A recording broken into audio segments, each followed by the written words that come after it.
Hey, good morning, church family and friends. Today, Romans chapter 8 and verse 12 and following through verse 17. Today, we're going to talk about being heirs with Christ. And so, here's what's so amazing about the way Paul writes the book of Romans is, if you remember, he started back chapters 1 and 2, half of chapter 3, we talked about how sinful we were.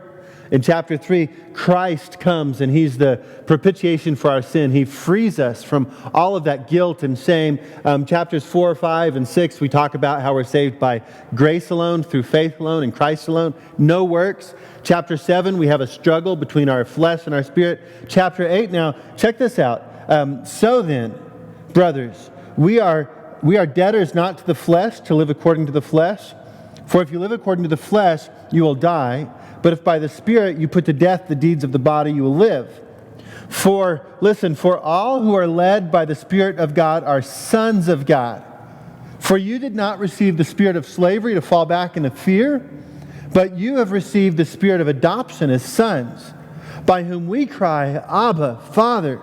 The Spirit himself bears witness with our spirit that we are children of God.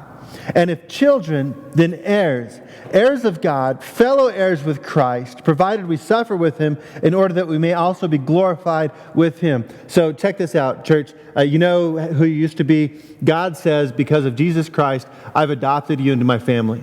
And a couple important things. Look, if you ever adopt a kid or if you are adopted, you understand that there's no backsies. Right? You can't unadopt somebody. Once you're adopted, you're forever that person's child. Christian, what that really means for you this morning is that you are forever part of God's family because of Jesus Christ and the salvation you have in him. Question, what does it mean to you to be adopted into the family of God? How does it make you live differently to know that you are absolutely 100% a child of the living God? Reflect on that today. Reflect on that God is really your Father forever.